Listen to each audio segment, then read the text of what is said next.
Wassalaman daimaini bidawami mulkillah wa ala alihi wa sahbihi. Allahumma salli ala Sayyidina Muhammadin salatan taftahu biha lana futuhal arifin wa tufaqihuna biha fid din wa ala alihi wa sahbihi. Assalamualaikum warahmatullahi wabarakatuh. Alhamdulillah, di malam hari ini Allah Ta'ala beri kita kemuliaan karena kita diizinkan untuk mengenang dan menyebut-nyebut kekasih Allah Ta'ala. Tidaklah dipilih untuk mengalu-alukan, mengagung-agungkan kekasih Allah, kecuali ia yang dicintai oleh Allah Subhanahu wa Ta'ala. Maka kita harus syukur dan harus yakin kalau kita termasuk orang yang dipilih. Ada orang yang gak terpilih, tapi kita alhamdulillah dipilih. Syahidnya adalah baginda Muhammad sallallahu alaihi wasallam. Dahulu saat Nabi Muhammad SAW bersama para sahabat 1400 tahun yang lalu kurang lebih, lagi ziarah kubur, tiba-tiba Nabi Muhammad SAW menunjukkan rasa cinta yang sangat mendalam kepada sekelompok orang. Dan itu membuat sahabat cemburu. Sahabat yang sholat berjamaah bersama Nabi Muhammad SAW, sahabat yang ke pasar bersama Nabi Muhammad SAW, sahabat yang makan bersama Nabi Muhammad SAW, sahabat yang minum dari air yang mengucur dari tubuh Nabi Muhammad SAW, sahabat yang tiap hari melihat baginda Muhammad SAW, tiba-tiba cemburu luar biasa karena di hadapan sahabat Rasulullah SAW merindukan yang lain. Bayangkan nih kalau kita lagi di hadapan pasangan hidup kita, tiba-tiba kita bilang kangen sama orang lain. Kira-kira cemburu atau marah? Ya, cemburu itu identik dengan kemarahan. Tapi beda ini sahabat, cemburu yang betul-betul iman. Kok ada yang sekarang dirindukan Nabi Muhammad SAW sampai Rasul mengatakan, wah syauqa, kangen berat aku. Kalau bahasa Indonesianya seperti itu. Bahasa Indonesia ini kurang bisa mewakili ungkapan dalam bahasa Arab, tapi setidaknya kurang lebih, aku kangen berat, kangen pol, sungguh saya sangat kangen. Maka saat itulah sahabat mengatakan, ya Rasulullah, engkau kangen sama siapa? Kami ada di sini kok, ada yang dikangeni yang lain. Kami ada di sini, kenapa ngangenin yang lain? Maka Rasul mengatakan, antum ashabi, kalian sahabatku, makomnya tinggi, derajatnya tinggi, nggak ada yang bisa mendekati makomnya para sahabat. Pernah Imam Junaid al-Baghdadi, Sayyid Taifah Sufiyah. Imam Junaid ini pemimpinnya para sufi, tokoh utama para sufi. Ditanya Imam Junaid, karena Imam Junaid itu ilmunya luar biasa, karamahnya luar biasa, akhlaknya luar biasa. Saat itu ditanya oleh seseorang, wahai Imam Junaid, engkau dengan sahabat yang paling awam, sahabat Nabi yang paling awam, itu kira-kira mulia mana? Imam Junaid menjawab, sab'in Junaid, 70 Junaid. Bahasa Arab kalau bilang sab'in 70, artinya itu bukan 70. Sama seperti kita kalau di Indonesia bilang, yang datang berapa? Ewon, banyak berarti, ribuan gitu. Cukup kata ewon bisa jadi 10.000 ya dibilang ewon gitu ya. Walaupun yang datang 100.000 dibilang ewon, ribuan yang datang. Padahal yang datang 1 juta, yang datang 2 juta. Tapi kalimat 1000 dalam bahasa Indonesia sangat banyak. Dalam bahasa Arab kalau dikatakan sab'in Junaid, itu angka maksimal. 70 Junaid dibandingkan dengan jalfun min ajlafis sahabah, sahabat yang paling rendah tingkatannya dibanding sahabat yang lain, maka masih jauh lebih tinggi sahabat yang paling rendah di antara para sahabat yang lain. Itu Imam Junaid. Artinya sahabat Nabi Muhammad SAW, antum ashabi, kalian sahabatku, pangkatnya tinggi, gak bisa disengin. Tapi ini aku lagi kangen sama ikhwani, aku kangen dengan saudara-saudaraku. Maka saat itulah Rasul ditanya sahabat, siapa saudara-saudaramu wahai Nabi Muhammad SAW? Mudah-mudahan antum semua, saya, kita semua, keluarga kita, dan orang-orang yang mencintai dan kita cintai masuk dalam kelompok ini. Amin. Ternyata saudara-saudara Nabi Muhammad SAW dimaksud adalah sekelompok orang yang akan datang sepeninggalku setelah wafatnya Nabi Muhammad Sallallahu Alaihi Wasallam. Mereka belum pernah melihatku, tetapi mereka beriman kepadaku dan rela menghabiskan hartanya dan kehilangan nyawanya demi sekali untuk bisa melihat aku. Allahumma sholli wa sallim alaihi. Ini kita di sini kan duduk ya karena kangen sama Rasulullah SAW. Berarti kita ini udah dipanggil sama Rasul sebelum kita lahir. Wah syauqa, aku kangen sama kalian. Maka ini nikmat yang harus kita syukuri. Alhamdulillah. Ikhwani rahimakumullah. Dan alhamdulillah membaca Maulid Simtud Duror yang disusun oleh cucu kesayangan Nabi Muhammad SAW, Al-Habib Ali bin Muhammad bin Husain Al-Habsyi.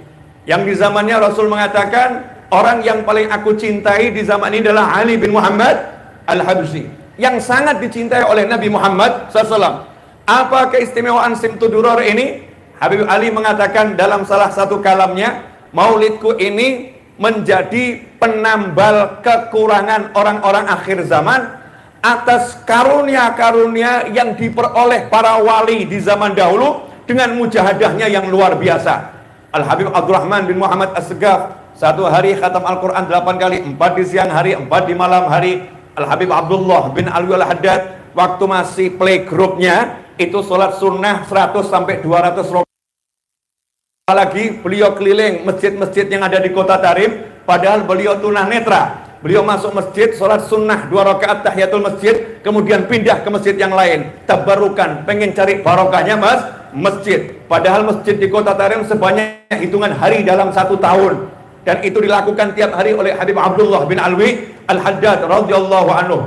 Dan yang sebelumnya Sayyidina Imam As-Sajjad Ali Zainal Abidin radhiyallahu anhu satu hari sholat sunnah 1000 rakaat. Sayyidah Rabi'ah Adawiyah radhiyallahu ta'ala anha satu hari sholat sunnah 1000 rakaat. Amalan-amalan yang luar biasa. Kita sekarang suruh mengamalkan seperti beliau-beliau, jujur nyerah. Jujur nyerah. Diajarin sholawat saja zaman sekarang ditanya, Habibnya ditanya, ketika Habibnya ngajarin baca sholawat munjiah 1000 kali, nariyah 4444 kali, masih ada yang nanya, bisa didiskon tidak? Bahkan ada yang karena sering kredit nanya, bisa diangsur tidak? Sholawatnya bisa diangsur tidak? Nggak harus sekali dudukkan Habib, Kiai, Ustadz, bisa nggak diangsur? Akhir zaman, kita ini termasuk orang-orang yang semangatnya nggak seperti orang-orang dahulu. Sehingga banyak karamah, kemuliaan yang Allah berikan kepada orang-orang yang terdahulu terlewatkan oleh orang-orang di akhir zaman. Dan ini sebuah kerugian. Maka Habib Ali Habsyi tawajjuh sama Allah Ta'ala, minta sama Allah sesuatu yang kalau ini diamalkan maka bisa mendapatkan sama dengan yang didapatkan orang yang sholat sunnah 1000 rakaat, dengan yang didapatkan oleh mujahadah besar para awliya wassalihin. Kalau bahasa Indonesianya paket hemat. Ya paket hemat. Maka Allah Ta'ala kasih Maulid Simtud Duror, diilhami beliau untuk mengarang, menyusun Maulid Simtud Duror. Beliau mengatakan siapa baca Simtud Duror ini, maka dia akan mendapatkan apa yang didapatkan orang-orang soleh zaman dahulu dengan mujahadahnya yang luar biasa. Inilah amalan Thariqah Alawiyah, amalannya para habaib dan pecintanya. Sederhana, mudah, ringan, tetapi penuh dengan makna, penuh dengan karunia dari Allah Subhanahu wa Ta'ala. Satu contoh yang ada dalam Simtud Duror, diceritakan bagaimana mukjizat Nabi Muhammad sallallahu alaihi wasallam. Wa takthirul qalil. Nabi Muhammad SAW punya kemampuan menjadikan yang sedikit jadi banyak. Barokah. Yang sedikit jadi banyak. Banyak kisahnya. Tapi kali ini saya mau ngutip cuma 2 saja. Gak usah banyak-banyak. Ya, karena di sini wajah-wajah udah capek juga. Terutama wajah saya. Ya, terutama wajah saya. Wajah capek semua ini. Ceramahnya gak usah lama-lama. Nanti barokahnya Simtud Duror bisa hilang kalau kelamaan ceramah. Tapi jangan sebentar. Ya, karena Solo sampai di sini butuh perjuangan. Ya, saya juga pengen pahala yang besar. Dan ini disaksikan oleh pemirsa di seluruh dunia. Itu dari YouTube-nya siapa, itu YouTube-nya siapa, ini YouTube saya. Jelek-jelek begini kan subscriber saya 690.000. Ya, jelek-jelek begini, jadi ya lumayan gitu kan ya. Jadi alat dakwah kepada Allah Subhanahu wa ta'ala. Takfirul qalil. Dalam perang Tabuk, perang yang dikatakan perang paling sulit. Iya, perang paling sulit. Saat itu sahabat Nabi Muhammad SAW kehabisan air.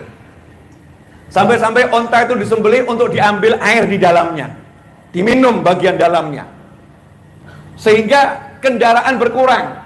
Saat itulah sahabat bergantian naik kendaraan.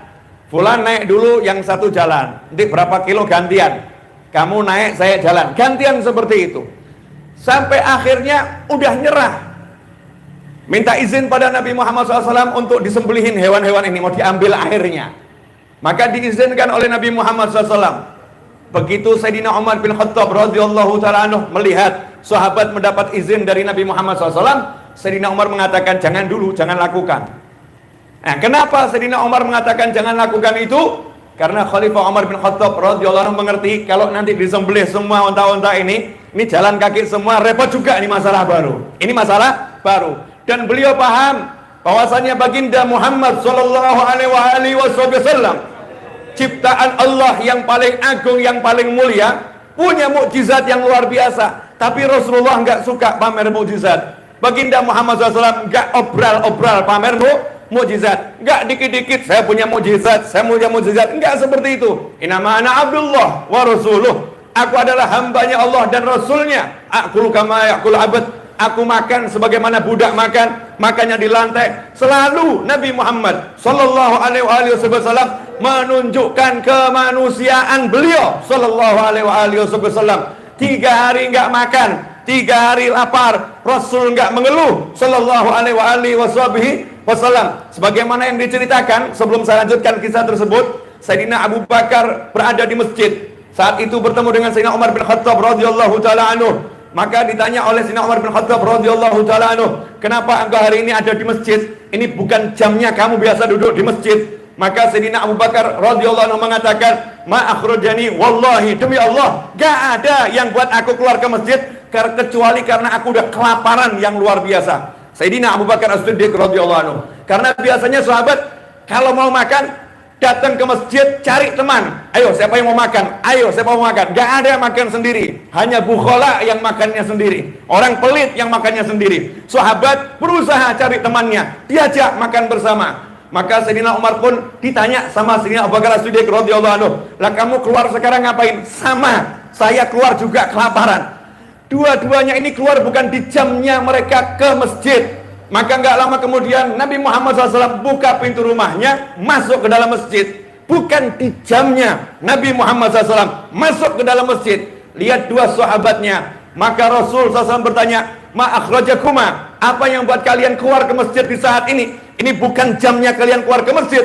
Maka dijawab oleh keduanya, "Demi Allah ya Rasulullah, nggak ada yang buat aku keluar kecuali rasa lapar." Karena duanya juga berharap agar ditraktir oleh Nabi Muhammad SAW. Jadi ya jujur saja, kalau lapar ngomong lapar, jangan gengsi.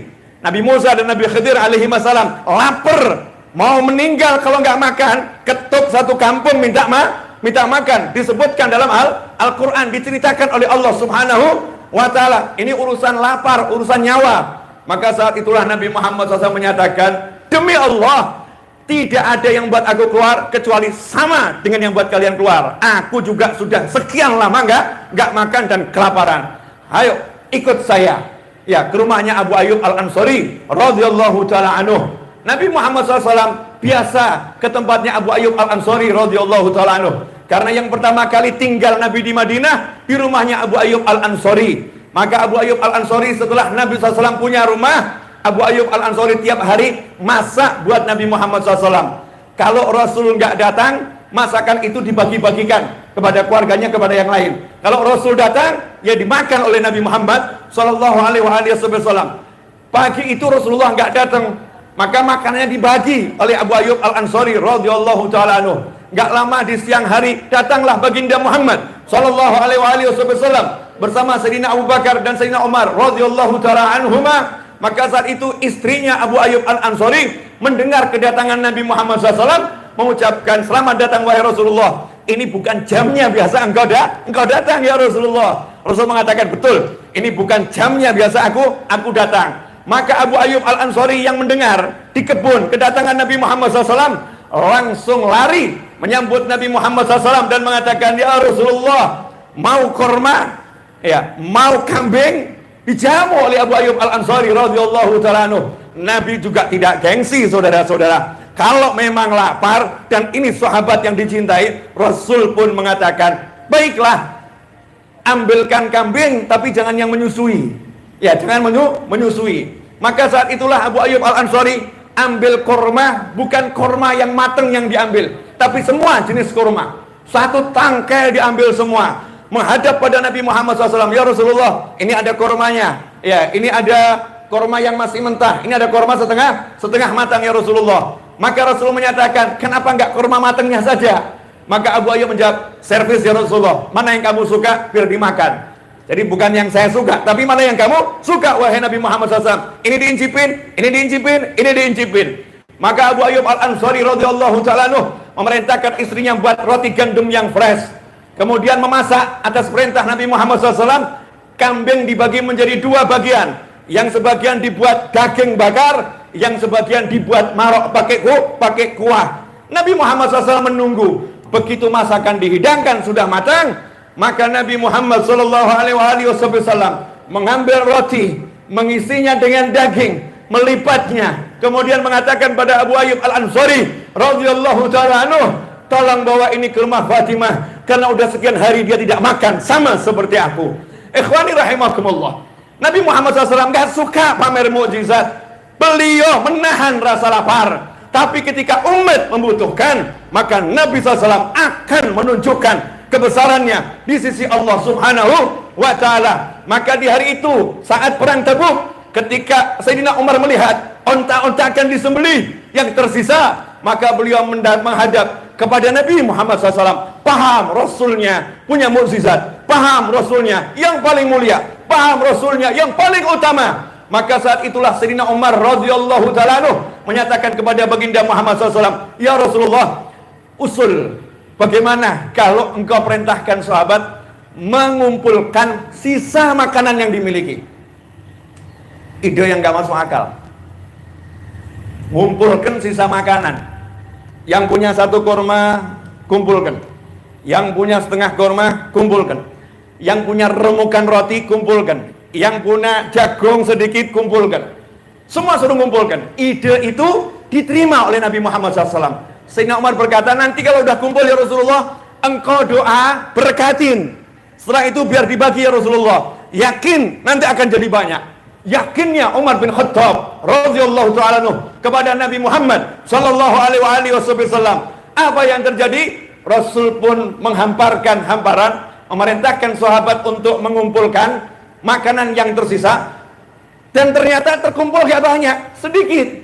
Kemudian Nabi SAW berdoa memberkati makanan tersebut dan memerintahkan pasukan sahabat, silahkan tadi yang naruh korma satu mau ambil 10 boleh, yang mau ambil 20 boleh, silahkan ambil sesukanya. Maka sahabat senang, mereka mengambil sesukanya sebanyak mungkin. Subhanallah, diambil sahabat enggak habis-habis, ikhwani rahimakumullah, sehingga mencukupi semuanya. Semuanya jadi kenyang. Takthirul qalil sallallahu alaihi wasallam, menjadikan yang sedikit menjadi banyak. Al-Habib Idrus bin Umar Al-Habsyi rahimahullah ketika melihat orang-orang kumpul membaca Maulid Simtudurar, beliau mengatakan yang terjadi di tengah-tengah maulid dan majelis semacamnya adalah sama seperti ketika perang Tabuk, kekurangan makanan dikumpulkan. Saat ini kita lagi kekurangan cahaya, kekurangan nur, kekurangan pahala. Masing-masing datang bawa lampunya 5 watt, lampunya 10 watt, lampunya 100 watt, mungkin lampunya 1000 watt. Masing-masing nur mukmin berbeda-beda satu dengan yang lainnya.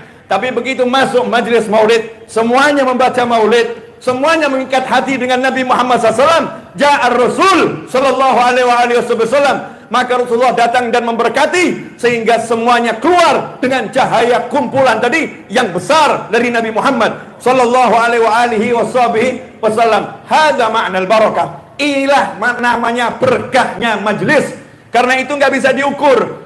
Cerdasnya orang-orang soleh terdahulu, paham kita ini banyak kekurangan, maka diajak untuk duduk bersama, baca maulid, duduk bersama, ta'allum wa ta'lim, duduk bersama, zikir. Untuk apa? Agar keberkahannya menjadi sesuatu yang luar biasa di kitab catatan amal soleh kita. Ikhwani rahimakumullah. Cerita yang kedua. Sebetulnya udah 2 cerita ya. Cerita yang kedua. Saya belum sempat ambil nafas nih. Boleh ambil nafas sedikit? Berarti berhenti ceramahnya. Lanjutkan, pemirsa dimanapun antum berada. Jabir bin Abdullah radhiyallahu ta'ala anhu yang pernah nanya, ya Rasulullah, dalam Simtud Durar, qala ya Jabir, ya Rasulullah, sebelum Allah ciptakan segala sesuatu, apa yang pertama kali diciptakan oleh Allah Ta'ala?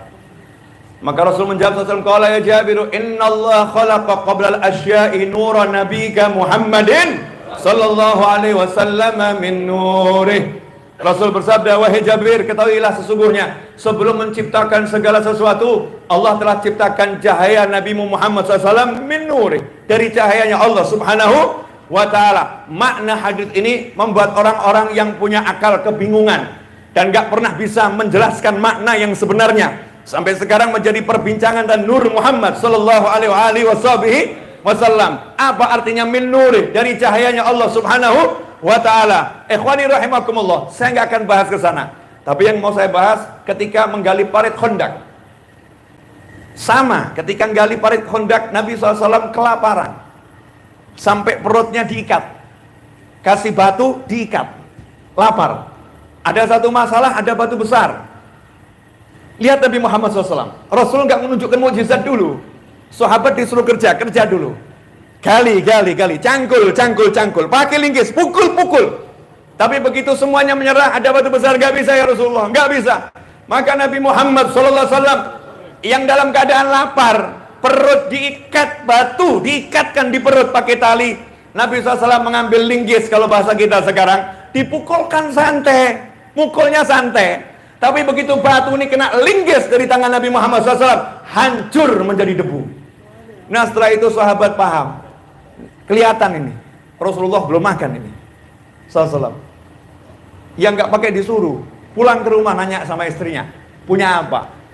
Sedikit gandum sama balibul bawah 5 bulan, kambing kecil. Kata sahabat, masak itu, naikkan airnya, nanti gandumnya kamu masukkan, kemudian nanti kambingnya dimasukkan. Harisa ya. Nah, ini resepnya Haris itu ya. Resep Haris. Buatkan Haris untuk Nabi Muhammad SAW. Makanya Haris itu obat capek-capek. Ya obat capek, tapi syaratnya satu, fresh. Jangan kambing dari apa namanya freezer.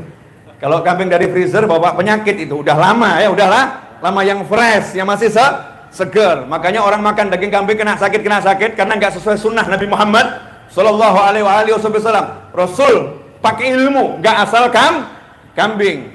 Maka istrinya ngomong, kamu temui Nabi SAW, ajak makan tapi bisik-bisik, jangan ngajak orang. Ini cukup cuma buat 4-5 orang kecil nih masakannya, jangan buat saya malu. Ya la tahdhani, jangan buat saya malu. Maka pergilah suaminya, bisikin Nabi Muhammad SAW, ya Rasulullah, makan di rumah saya, ada hidangan. Ya, tapi cuma sedikit ya Rasulullah, untuk antum saja. Rasul mengatakan, saya boleh ajak yang lain? Masa sahabat ngomong nggak boleh? Boleh ya Rasulullah. Di situ ada sahabat Muhajir dan Ansor. Rasul mengatakan, ayo bangun semua, diundang makan ini. 1000 orang. Kaget sahabat. Langsung buru-buru pulang ke rumah. Rasul mengatakan, sampaikan pada istrimu ya, jangan begini, biarkan sampai nanti saya datang, saya yang urus semuanya. Kama qala bil makna seperti itu. Maka cepat-cepat ngasih tahu istrinya. Bilang, ini Rasulullah mau datang bawa 1000 sahabat. Istri ngomong, udah saya kasih tahu, ini sedikit ngomong sama Rasulullah. Saya udah ngomong, tapi Rasulullah mau datang bawa 1000 sahabat. Rasul yang ngomong gitu, ya aman. Kalau Rasul yang bicara seperti itu, coba pikir. Tenang no pikirmu. Istrinya seperti itu, udah tenang. Apa perintah Nabi SAW? Udah disuruh masak dulu, nanti kalau udah mau matang, jangan diapa-apain, Rasul yang urus SAW. Maka datanglah Nabi Muhammad SAW. Yang dilakukan Rasulullah SAW adalah meludahi dengan ludah yang kecil, sedikit ke adonan tersebut. Setelah itu Rasul memasukkan dagingnya, memasukkan rotinya ya, mantu ngaduk. Setelah itu sahabat disuruh masuk ke rumah itu bergantian. Rasul yang nakar, ambil. Sallu ala Nabi. Hasilnya apa? 1000 sahabat makan kenyang semua. Rasul nggak makan duluan, belakangan. Nah, tersisa di situ. Rasul makan, kemudian Rasul mengatakan, ini sisanya bagikan pada tetangga-tetangga. Subhanallah, cukup untuk semuanya. Wa taktsirul qalil. Cerita yang masyhur Sayyidina Abu Hurairah radhiyallahu taala anhu. Kita masih ingat cerita yang sangat masyhur ini. Sayyidina Abu Hurairah berada di pinggir jalan, mau cari makan karena kelaparan, menghadang sahabat-sahabat yang lewat, gaya nanya persoalan, gaya ini acting. Datang Sayyidina Abu Bakar, saya mau nanya ayat ini. Dijawab sama Sayyidina Abu Bakar radhiyallahu taala anhu. Oh, ini Sayyidina Abu Bakar kurang paham nih maksud saya. Ayo ke rumah saya sambil diajak makan, saya jawab begitu. Tapi ternyata Sayyidina Abu Bakar jawab langsung. Sayyidina Umar lewat jawab langsung. Maka dari jauh lewat Nabi Muhammad SAW. Saat itulah Abu Hurairah nggak berani nanya sama Nabi Muhammad SAW. Tapi Rasul begitu lihat wajah Abu Hurairah radhiyallahu taala anhu, Rasulullah tersenyum. Ayo ke rumah saya. Ayo ke rumah saya. Lapar kan? Ayo ke rumah saya. Sampai di rumah Nabi Muhammad SAW ada segelas susu. Abu Hurairah senang, segelas susu berdua dengan Nabi Muhammad SAW. Asyik ini, kenyang ini. Maka saat itulah, kalau bahasa kita sekarang, dikerjain oleh Nabi Muhammad SAW. Rasul ngomong kepada Abu Hurairah, tolong ahlu sufah panggil ke sini semua. Ahlu sufah kurang lebih 70-80 orang yang ada di teras-teras masjid, ajak masuk sini, minum susu bareng sama saya. Saat itulah Abu Hurairah berkata dalam hati, waduh, satu gelas dibagi orang 80, dapat apa saya ini? Tapi minimal karena saya yang ngundang, saya yang nomor 1 minumnya. Saya nomor 1 minumnya. Nabi paham bahwasanya Abu Hurairah mikir seperti itu. Nabi ngerti. Maka begitu sekian orang itu kumpul, Rasul berkata pada Abu Hurairah radhiyallahu taala anhu, ya, kasihkan ke mereka. Loh, saya nggak dikasih duluan. Kasihkan ke mereka. Akhirnya beliau ini ashabus sufah minum semuanya. Tersisa cuma sedikit. Lihat nih, barokah dan tidak rakusnya sahabat. Barokah dan tidak rakusnya sahabat. Coba kalau itu kita habis di nomor yang 1. Segelas habis nomor 1. Maka di saat yang terakhir tersisa sedikit, Abu Hurairah lapar luar biasa. Lihatlah sahabat Nabi Muhammad SAW. Paham Rasulullah juga belum minum. Paham Rasulullah juga lapar. Maka Abu Hurairah mengatakan, ya Rasulullah, silahkan engkau minum duluan. Rasulullah mengatakan, enggak Abu Hurairah, engkau yang minum duluan. Saya tidak bisa ya Rasulullah, saya minum sedangkan engkau belum minum. Kamu minum duluan. Diminum sama Abu Hurairah sambil melihat wajah Nabi Muhammad SAW. Tentunya cinta, sayang, nggak tega kan? Minumnya dikit. Rasul lihatnya sama senyum. Lanjut. Kalau bahasa kita sekarang. Lanjut, jangan sungkan-sungkan. Beneran nih, kalau bahasa sekarang gitu. Beneran ya Rasulullah. Lanjut. Nggak habis-habis. Sampai terakhir, lanjut. Ya Rasulullah, udah sampai sini. Nggak mampu lagi. Maka tersenyum Nabi Muhammad SAW. Kemudian beliau meminum yang terakhir. Ikhwani rahimakumullah. Ini loh takdzirul qalil. Lantas bagaimana penerapannya di dunia zaman sekarang? Di zaman milenial digital seperti ini. Bagaimana agar yang kita punyai yang sedikit menjadi banyak? Kalau yang kita punyai sedikit mau jadi banyak, caranya gampang. Biar disentuh Nabi Muhammad SAW.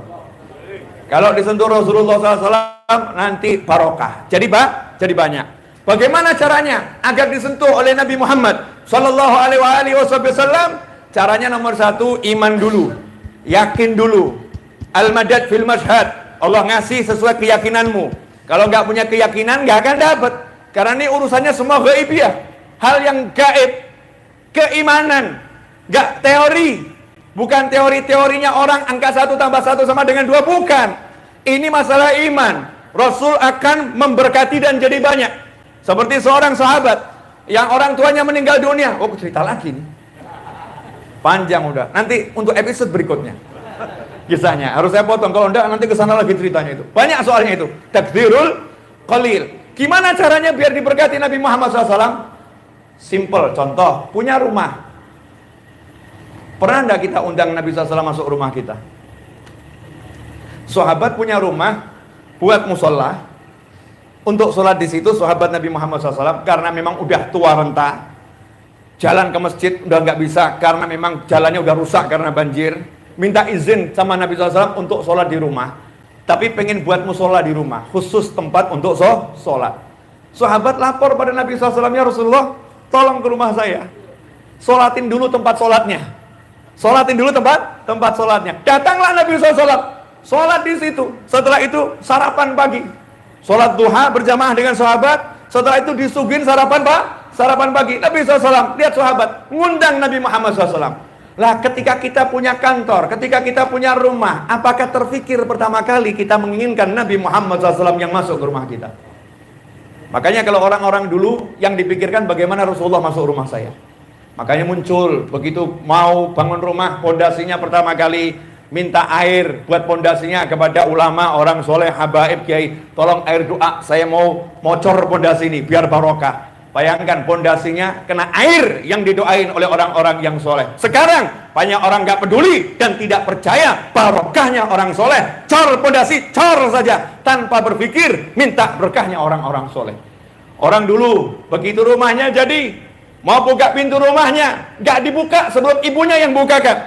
Bawa ibunya, Umi, Mama, Ibu, Bunda, bukakan ini, saya nggak akan masuk sebelum engkau yang bukakan. Barokah, biar tempat ini didatangi oleh Nabi Muhammad Sallallahu Alaihi Wasallam. Kemudian dibacakan mawalid, ada yang burdah, barzanji, simtud duror, diulami, apapun itu, diba, macam-macam maulid. Masing-masing daerah punya kebiasaan sendiri. Bacakan maulid dengan khusyuk, sambil betul-betul hati dikaitkan dengan Nabi Muhammad SAW. Ingin Rasulullah hadir ke rumahnya. Muncul orang akhir zaman. Mana bisa Nabi SAW main ke rumahmu? Masya Allah. Ikhwani rahimakumullah. Cukup contoh yang sederhana. Ketika Anbiya wal Mursalin kumpul di Masjidil Aqsa untuk bertemu dengan Nabi Muhammad Sallallahu Alaihi Wasallam. Tanpa diundang Rasulullah, semuanya kumpul di sana. Dan cukup sebagai dalil ketika kita bersolawat, Nabi SAW pun membalas langsung solawat dan salam kita. Ikhwani rahimakumullah, saya mau nanya, apakah ada jarak antara kita dengan Nabi Muhammad Sallallahu Alaihi Wasallam? Enggak ada jarak. WhatsApp akhir zaman ini, WhatsApp. Baru saya kirim pesan di handphone antum langsung masuk. Kalau nama saya antum rekam di sana, simpan di sana, langsung muncul. Mas Novel, ya, kirim pesannya apa? Kelihatan semua. Hitungannya klik langsung nyampe. Apakah teknologi solawat kalah dengan WhatsApp? Ikhwani, fikirkan. Dengan kita bersolawat, Rasul mengatakan solawat dan salam tablughuni. Dimanapun kalian berada, solawat dan salam ini akan menghampiriku dan aku menjawabnya. Fikirkan kecepatannya, speednya. Ini bukan 5G, ini tenaga energi langit. Ini Nur Muhammad SAW, Rasulullah SAW. Hati kita belum selesai bicara, Rasul udah menjawab salam kita. Itulah kekuatan Nabi Muhammad Sallallahu Alaihi Wasallam. Tapi yang terjadi saat ini, rumah kita bukan penuh dengan maulid, tapi penuh dengan drama-drama Korea. Penuh dengan sinetron-sinetron, bukan mawalid. Anak kita tidak duduk menghafalkan qasidah, tapi anak kita duduk menghafalkan hal-hal yang tidak layak untuk dihafalkan. Dan di hadapan anak kita nggak mengajak untuk melihat film-film yang di situ mengisahkan Nabi SAW, ceramah-ceramah, tapi kita mengajak anak kita untuk melihat yang tidak layak ditonton oleh orang dewasa, apalagi oleh anak-anak. Bagaimana mungkin Nur Rasulullah bertahan di rumah kita? Ikhwani rahimakumullah, mari kita usahakan agar rumah kita betul-betul dapat barokah. Al-Habib Abdullah bin Umar bin Yahya ketika suatu hari bertemu dengan pamannya, Al-Habib Abdullah bin Husain bin Tahir. Saat itu nanya kepada keponakannya, saya kok mimpi rumahmu ini paling tinggi, tapi saya lihat ruang tamumu paling tinggi. Dari semua rumah di kota, rumahmu ini paling tinggi, tapi ruang tamumu paling tinggi. Apa rahasianya? Kok saya sampai mimpi seperti itu? Maka jawabannya paman, mungkin ini. Ketika rumah ini selesai saya bangun, maka setiap ruangan saya sholat 2 rakaat khatam Al-Quran. Setiap ruangan, ruang makan, dapur dan sebagainya. Khusus ruang tamu, saya sholat di situ 40 kali khatam Al-Quran. Ruang tamu, karena untuk jamu tamu. Spiritualnya dipikirkan. Sementara kita ruang tamu asap rokok yang ngepul di sana. Asap rokok. Hatam entah berapa juz rokok ini. Berapa pak rokok yang kita hatamkan di situ. Tapi Al-Quran sekalipun 30 juz nggak hatam di situ. Maulid nggak kita baca di situ. Sehingga barokah ini menjauh dari kita. Padahal al-hayah barokah. Dalam kita ketemu muslim yang satu dengan muslim yang lain, Assalamualaikum warahmatullahi wabarakatuh. Dan berkahnya Allah subhanahu wa ta'ala. Karena itulah dulu orang-orang tua dulu ke anak-anaknya nggak pernah bicara nak jadi orang kaya, nak jadi orang sukses. Selalu mengatakan insyaallah barokah, insyaallah barokah, ilmumu insyaallah barokah, tijarahmu insyaallah barokah, semuanya insyaallah barokah. Akhiran, terakhir berapa menit Mas Seto? Sudah 35 menit. Kemampuan manusia mendengar simak itu kurang lebih 10 menit. Kalau antum mampu 30 menit itu berarti manusia super. Manusia super. Terakhir saya mau ngutip dari Simtu Duror sedikit. Ini terakhir ini saya bawakan di hampir setiap ceramah, saya kutip terus. Ya biar kita betul-betul paham. Karena banyak akhir zaman ini orang nggak paham. Dan banyak orang baca Simtu Duror, pasal yang satu ini dihilangkan, nggak dibaca. Padahal kata Habib Anis, kalau ini nggak dibaca berarti nggak baca maulid. Wahina baraza sallallahu alaihi wasallam baraza min batni ummihi rafi'an tarfahu ila sama. Sampai akhir satu pasal ini nggak boleh ditinggalkan kalau baca maulid Simtud Duror. Mau diringkas silahkan, tapi yang satu ini nggak boleh ditinggalkan karena itulah kisah lahirnya Nabi Muhammad sallallahu alaihi wasallam. Kalau pengen barokah yang betul-betul barokah sesuai SOP yang mengarang maulid, yaitu Al-Habib Ali bin Muhammad bin Husain Al-Habsyi. Ikhwani rahimakumullah. Di wahina ini banyak hal, tapi saya mau ambil satu saja. Faqad warada an Abdurrahman ibn Auf an ummihi Syaffa'i radhiyallahu anhuma. Telah diriwayatkan dari sahabat yang bernama Abdurrahman bin Auf. Abdurrahman bin Auf ini sahabat konglomerat yang super kaya. Habib Ali Habsyi setelah Mahalul Qiyam, sahabat yang pertama kali dinukil riwayatnya, sahabat yang super kaya, Abdurrahman bin Auf. Ada pesan apa di situ?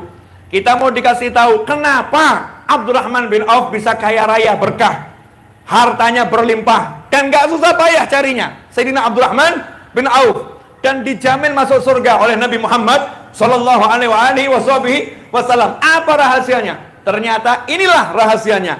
Dikisahkan dari Sayyidina Abdurrahman bin Auf radhiyallahu taala anhu dari ibunya yang bernama Syaffa radhiyallahu taala anha.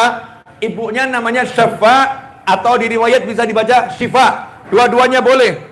Syaffa berkata, qalat lamma waladat Aminatu radhiyallahu anha Rasulullah sallallahu alaihi wasallam waqa ala yadayya fastahalla. Ketika Sayyidah Aminah, lihat di Simtu Duror disebut Aminatu radhiyallahu anha. Aminatu radhiyallahu anha. Inilah akidahnya para habaib dan akidahnya para kiai, akidahnya Ahlus Sunnah wal Jamaah, bahwasanya kedua orang tua Nabi Muhammad SAW adalah muslim di jannah dan derajatnya tinggi di sisi Allah Ta'ala. Karena itu jangan ragu kalau nyebut ibu Nabi radhiyallahu taala anha. Kalau ayah Nabi radhiyallahu anhu, sebutkan itu karena keduanya adalah manusia yang luar biasa, dzil qadril azim. Sayyidina Abdullah disebut dzil qadril azim, yang punya kedudukan tinggi di sisi Allah Subhanahu wa taala. Apa kata Syaffa, ibunya Abdurrahman bin Auf, ketika Sayyidah Aminah radhiyallahu anha melahirkan Nabi Muhammad SAW, waqa ala yadayya. Nabi SAW itu aku yang menerimanya. Allahumma sholli wa sallim alaihi. Saya mau nanya, manusia yang keberuntungannya seperti apa ketika zat Muhammad SAW, ketika zatnya Nabi SAW yang ditunggu jagat raya keluar, ia yang diizinkan Allah untuk menerima pertama kali. Belum tersentuh bumi, belum tersentuh apapun, tangan yang mulia ini yang menerimanya. Waqad alaydaya fastahalla. Kemudian menangis dengan keras Nabi Muhammad SAW.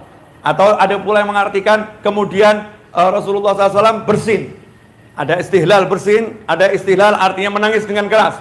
Tetapi ulama lebih menguatkan menangis dengan keras, karena itu menunjukkan kesempurnaan bayi, kesempurnaan Nabi Muhammad Sallallahu alaihi wasallam, sampai akhirnya kisah ini panjang, muncul cahaya dan lain sebagainya. Yang mau saya jelaskan bukan masalah itunya. Perhatikan, yang menerima kelahiran Nabi SAW namanya Syafa atau Syifa, menerima dengan tangan mulia, betul ya? Cerita ini disampaikan oleh Syafa kepada siapa? Putranya, Abdurrahman bin Auf. Inilah dalil kalau sahabat itu biasa buat maulid. Sahabat biasa menceritakan proses kelahiran Nabi Muhammad SAW. Ini proses kelahiran Nabi diceritakan. Begini loh ketika Nabi lahir, siapa yang menceritakan? Syafa. Syafa cerita ke siapa? Putranya, namanya Abdurrahman bin Auf. Sayyidina Abdurrahman bin Auf cerita ke siapa? Kepada seluruh sahabat sampai kita yang hidup di tahun 2021 mendengar dari Sayyidina Abdurrahman bin Auf. Itu yang pertama. Yang kedua, Syafa menerima dengan tangan mulia. Menerima dengan tangan mulia. Hasilnya Sayyidina Abdurrahman bin Auf putranya dikasih Allah rezeki yang sama.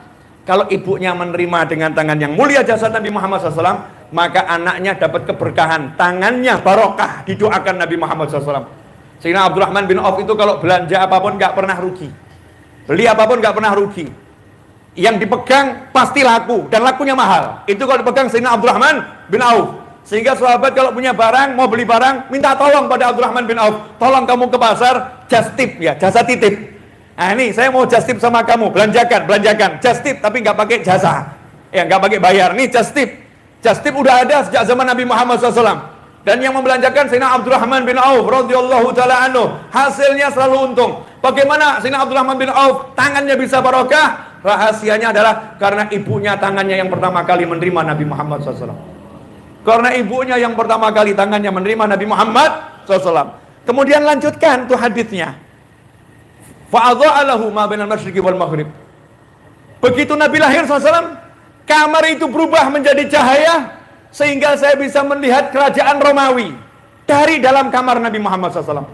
Syafa' waktu itu belum mukminah, belum beriman, beriman. Rasulullah masih dengan orang-orang yang terdahulunya.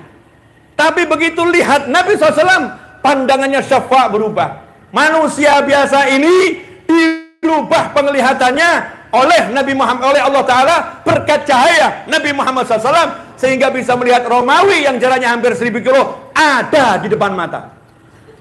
Ikhwani rahimakumullah. Yang terakhir, renungkan. Tahu cahaya matahari? Cahaya matahari itu kuat tapi lemah. Kuat tapi lemah. Kenapa kuat tapi lemah? Kena payung kalah. Kena payung kalah. Kena awan kalah. Itu cahaya matahari. Cahaya lampu 20.000 watt, tembakkan ke tembok, kalah, gak bisa tembus. Cahaya Nabi Muhammad SAW gak bisa dihalangi oleh tembok dan apapun. Di hadapan Rasul ada tembok, temboknya tetap ada, tapi gak bisa menghalangi cahaya Nabi Muhammad SAW. Langsung bisa nembus sampai Romawi, dan Romawi jadi di hadapan mata. Itulah cahaya Nabi Muhammad SAW. Dan ini yang dapat Syafa', yang bisa lihat Syafa'. Belum beriman. Lantas bagaimana pendapat kalian dengan seorang yang ngikutin Rasul, sunnah Rasul, iman sama Rasul? Kira-kira apa yang didapat? Makanya la tastakhrib. Jangan anggap aneh keramat-keramatnya para wali, orang-orang yang soleh, yang ikut jalannya orang-orang soleh, punya karomah-karomah yang luar biasa, wajar. Kenapa? Karena beliau-beliau berinteraksi dengan Nur Muhammad SAW, berinteraksi dengan cahayanya Nabi Muhammad Sallallahu Alaihi Wasallam. Ini kalau saya jelaskan sampai subuh, saudara-saudara. Ya, ada ketidakadilan di antara kita. Saya teriak-teriak, antum duduk mendengarkan. Ya, ini ada ketidakadilan, ya kan? Jadi daripada ketidakadilan ini berlanjut, mari segera kita akhiri. Nah, akhiran di kalamnya Habib Ali Habsyi itu ada ijazah solawat. Namanya solawat ini saya kasih nama solawat Miftah biar gampang itu. Habib Ali mengatakan, aku diberi ilham solawat ini, dan semalam ada yang laporan, kata Habib Ali di zamannya, ada yang laporan karena baca solawat ini banyak, malamnya langsung mimpi bertemu Nabi Muhammad SAW. Kata Habib Ali, solawat ini mujarab untuk mimpi bertemu Nabi Muhammad SAW. punya kekuatan khusus untuk mendapatkan mimpi bertemu Nabi Muhammad SAW. Dan juga salawat ini akan menyebabkan turunnya rahmat yang besar kalau dibaca. Nah, yang begini-begini ajarkan anak kita, ajarkan istri kita. Paksa, harus sedikit dipaksa. Ayo baca dulu, ayo baca. Istri harus dipaksa, anak harus dipaksa. Para istri, suaminya paksa, ayo baca. Marrah wahidah, satu kali aja baca. Ini nanti datangkan rahmat, rahmat. Orang dulu begitu. Yang dipikirkan bagaimana caranya rahmat turun. Bunyi salawatnya, Allahumma sholli wa sallim ala Sayyidina Muhammadin wa ala ali Sayyidina Muhammad miftahi babi rahmatillah adada ma fi ilmillah salatan wa salaman daimaini bidawami mulkillah. Selesai. Nanti kalau nggak hafal, cari channel YouTube Habib Novel Al-Idrus, setel ceramah ini, ada di situ. Langsung aja taruh paling akhir ya, taruh paling akhir. Sebarluaskan biar di negara kita ini rahmatnya semakin ngucur. Rahmatnya semakin ngucur. Super terakhir bagian nahi mungkar. Dari tadi kan ini amar ma'ruf terus ya. Nahi mungkarnya nggak ada. Nah, saya mau nahi mungkar ini. Banyak orang itu nahi mungkar di luar majelis. Tempat-tempat yang nggak beres diberesin. Nahi mungkar. Begini. Saya mau nahi mungkar tentang majelis. Di dalam majelis. Dulu Al-Habib Muhammad bin Hadi As-Segaf dan orang-orang di zaman beliau itu mengatakan pada orang-orang yang mau hadir majelis Sahih Bukhari, baca kalam Nabi Muhammad SAW, hadisnya Rasulullah SAW, kalian kalau nggak bisa diam, silahkan di rumah saja. Nanti berkahnya kami kirim. Karena gerakan-gerakanmu yang berlebih-lebihan itu akan menghapuskan barokah satu majelis. Sampai dicontohkan, kita tahu dulu ada kipas Banjar itu ya. Kipas Banjar itu. Itu kalau dipakai buat kipasan nggak apa-apa, masih ada. Tapi begitu dipakai diputer-puter begini, nah ini katanya menghapuskan barokatul majelis. Berkahnya satu majelis bisa habis. Zaman sekarang ngeri, bukan kipas. Tengah-tengah ceramah, searching, cari detik pom. Masya Allah. Tengah-tengah majelis maulid, berkirim pesan, terus nggak mandek WhatsApp. Masya Allah. Terus kita berharap barokah, nggak ada ta'zim khusus. Ini majelisnya Rasulullah, ini masjid, ini majelis, kita nggak agungkan. Bahkan yang haram kita hadirkan di masjid gara-gara handphone kita. Nggak sadar ini. Makanya mari kita agungkan dulu majelis kita masing-masing. Kalau kita udah takzim sama majelis kita, kalau kemungkaran-kemungkaran di dalam majelis udah dibereskan, yang di luar itu akan beres dengan sendirinya. Kenapa? Karena nggak mungkin salah. Satu majelis ilmu yang benar aturannya, tata caranya benar, di situ akan diciptakan oleh Allah Ta'ala cahaya dibawa ke 70 majelis syar. Satu majelis yang benar akan dibuat cahaya dari majelis itu, Allah bagi ke 70 tempat yang orang-orangnya yang duduk di tempat itu tidak ada satupun yang ingat sama Allah Ta'ala. Kemudian begitu kena nur tersebut berubah jadi ingat sama Allah Ta'ala. Berkahnya satu majelis yang betul. Makanya Thariqah Alawiyah, lihat sederhana, duduk, diam, tenang, baca kalam salaf, baca kisah-kisah orang terdahulu, yang lain dia mendengarkan, mungkin tampaknya membosankan, tapi berkahnya luar biasa. Ustadz Umar Baraja, terkenal kitabnya Akhlak lil Banin, Akhlak lil Banat. Ketika ditanya ayahnya, kok bisa anakmu yang satu ini jadi ulama besar, luar biasa, resepnya apa? Jawabannya adalah, yang satu ini saya berhubungan dengan istri saya sepulang dari Roha di Surabaya. Rohanya para habaib, ada Habib Muhammad bin Idrus Al-Habsyi dan yang lain. Roha baca kitab, karena nur dari majelis tersebut luar biasa, pulang saya berhubungan dengan istri saya, jadinya anak yang satu ini. Ikhwani rahimakumullah, barakatul majlis.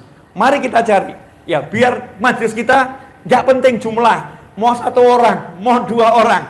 Majelis itu makbul indallah, mau makbul indannas. Majelis itu yang diterima sama Allah, bukan diterima orang. Jangan ngikutin apa mau orang, tapi apa mau Allah, apa mau Rasulullah. Kalau udah maunya Allah dan Rasulullah, makbul indallah, diterima sama Allah. Yang hadir Nabi Muhammad SAW, yang hadir malaikat-malaikat, arwah kaum solihin, hadir semuanya. Kenapa? karena ini majlis yang direstui oleh Allah Subhanahu wa taala. Semoga majlis kita termasuk majlis yang direstui oleh Allah taala, majlis yang diterima oleh Allah Subhanahu wa taala. Dan semoga berkat majlis ini Allah taala ampuni kedua orang tua kita. Allah jadikan orang tua kita selamat dunia, selamat akhirah. Orang tua kita mulia dunia, mulia akhirah. Orang tua kita tentram dunia, tentram akhirah. Orang tua kita selamat dunia, selamat akhirah. Semoga Allah taala, ya Allah, jadikan orang tua kami semua ridha kepada kami, ya Allah. Jadikan orang tua kami ridha kepada kami, ya Allah. Ampuni dosa-dosa kami kepada orang tua kami, ya Allah. Ampuni dosa kami kepada ayah bunda kami, ya Allah. Ampuni dosa kami kepada ayah bunda kami, ya Allah. Tolong jadikan kami anak-anak yang diridhai, ya Rabb. Maafkan salah-salah kami kepada orang tua kami, ya Allah. Ya Rabb, terkhusus kami mohon teruntuk anak keturunan kami ila yaumil qiyamah, teruntuk putra-putri kami ila yaumil qiyamah. Ya Allah, tolong jadikan anak keturunan kami selamat dunia, selamat akhirah. Mulia dunia, mulia akhirah. Tentram dunia, tentram akhirah. Bahagia dunia, bahagia akhirah. Jadikan pasangan-pasangan hidup kami, ya Rabb, pasangan hidup yang Kau ridhai. Kami semua selamat sampai jannah-Mu, ya Arhamar Rahimin. Ya Allah, jadikan majlis ini majlis yang menyenangkan orang-orang soleh sebelum kami, ya Allah. Di alam barzah sana beliau-beliau senang, beliau ridha, sehingga baginda Muhammad sallallahu alaihi wasallam pun ridha kepada kami semua, ya Allah. Rabbana atina fid dunya hasanatan wa fil akhirati hasanatan wa qina adzabannar. Rabbana la tuzigh qulubana ba'da idh hadaitana wa hab lana min ladunka rahmah innaka antal wahhab. Allahumma amur ajsadana bi ta'atik wa amur qulubana bi mahabbatik wa amur arwahana bi ma'rifatik wa amur asrarana bi musyahadatik. Allahumma inna nabatu ni'matik fala taj'alna hasada ni'matik. Allahumma la tahrimna khaira ma 'indaka li syarri ma 'indana. Allahumma la tahrimna khaira ma 'indaka li syarri ma 'indana. Allahumma inna nas'aluka min kulli khairin ahata bi ilmuka fid dunya wal akhirah wa na'udzu bika min kulli syarrin ahata bi ilmuka fid dunya wal akhirah ya malikad dunya wal akhirah. Wa sallallahu ala sayyidina wa maulana Muhammadin wa alihi wa sahbihi sallam. Alhamdulillahi rabbil alamin ala hadhihi niyyah wa ala kulli niyatin salihatin jamiatin nafi'ah wa ala ma nawa habibi ali wa ala ma nawaitum wa ila hadratin nabi sallallahu alaihi wasallam. Al-Fatihah.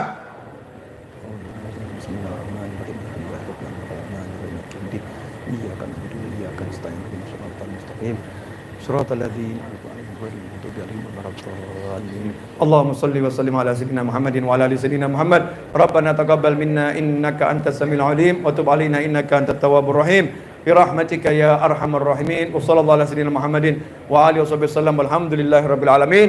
Kurang lebih mohon maaf. Wal 'afwu minkum. Wassalamualaikum warahmatullahi